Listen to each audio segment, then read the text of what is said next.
सभी बच्चों को जो कि 10th क्लास के हैं मेरी ओर से जय हिंद। और जैसा कि आप सब लोग जानते हैं कि आज 15 तारीख है और कल ओनली आपके पास एक दिन का समय बचा है।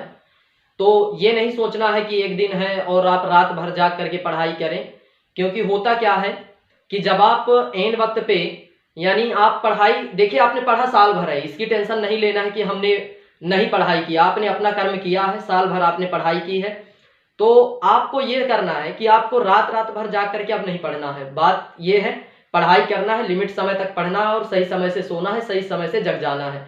और सबसे मेन बात यह है कि जो भी आपने मेन होता है रिवीजन।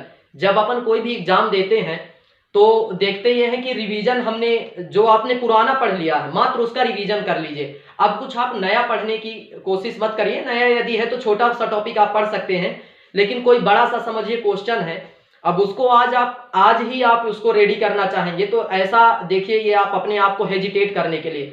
और बिल्कुल भी आपको घबराना नहीं है पेपर देते समय। जैसे आपका पेपर हो रहा है, पेपर के कुछ और कोशिश ये करना है आपको कि आपको रात में ही 16 तारीख की रात में, यानी जब आपका जिस दिन आपका पेपर है उस दिन के एक दिन पहले रात में ही अपना सब कुछ व्यवस्थित कर लेना है। जैसे admit card, pencil, cutter, rubber, है ना, और आपका एडमिट कार्ड हो गया, पेन हो गई, सभी पेन हो गई। ब्लैक पेन जरूर लेके जाइए, ब्लैक पेन हेडिंग के लिए हो जाएगी। एक स्केल लिए रहिए, स्केल हो जाता है जैसे आप कोई भी क्वेश्चन लिखते हैं तो बढ़िया उसके नीचे हेडिंग डालने के लिए हो जाती है, और लाइनिंग करने के लिए बगल में साइड में लाइन जो खींचना पड़ता है उसके लिए रहती है। तो इतना करिए और बिल्कुल भी घबराना नहीं है। पेपर देने जाना है, अपने जो भी अपने भगवान हैं आप जिनको आराध्य मानते हैं, है ना, क्योंकि सभी के जो चाहे कुछ भी बोलिए आप, भगवान या फिर कोई भी आराध्य आपके होते हैं, देवी देवता, हिंदू मुस्लिम, इससे मेरा कोई रिलेशन नहीं है। मैं किसी भी जाति धर्म को विशेष महत्व नहीं देता हूं।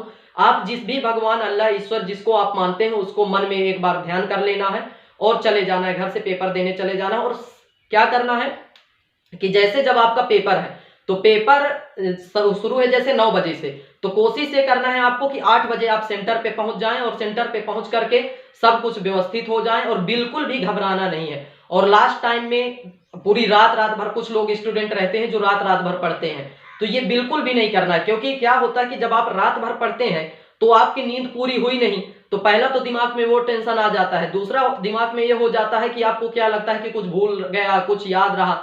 ऐसे में क्या हो जाता है, कंफ्यूजन की स्थिति क्रिएट हो जाती है, जो आपसे बनता हुआ होता है वो भी भूल जाता है। तो जितना आप पढ़ चुके हैं मात्र उसी को रिवीजन कर लीजिए और बढ़िया हेडिंग डाल करके लिखना है आपको, है ना। ब्लैक पेन से हेडिंग डालना है, इसके बाद लिखना है और कोरी कॉपी छोड़ करके नहीं आना है।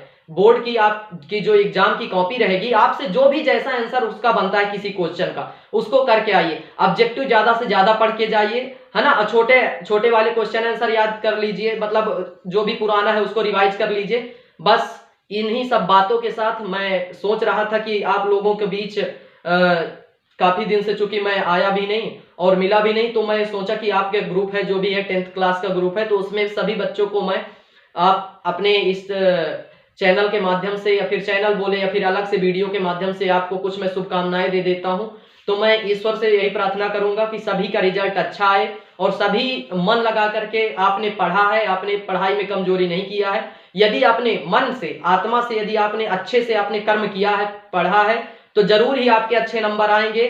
और आप इस बात से निश्चिंत रहिए, आपके अच्छे परसेंटेज भी आएंगे, अच्छे नंबर भी आएंगे। बस आपको जितना आपने पढ़ा है उसको अच्छे से रिवीजन कर लीजिए और कोरी कॉपी छोड़ करके नहीं आना है, और हिंदी में किसी भी क्वेश्चन आंसर को समझ करके पढ़ लेना है, ठीक है। तो इन्हीं सब बातों के साथ आप सभी को बोर्ड परीक्षा के लिए अच्छे से आपका पेपर हो और आप अच्छे तरह से लिखें, इसकी शुभकामनाएं देता हूं। धन्यवाद। जय हिंद, जय भारत।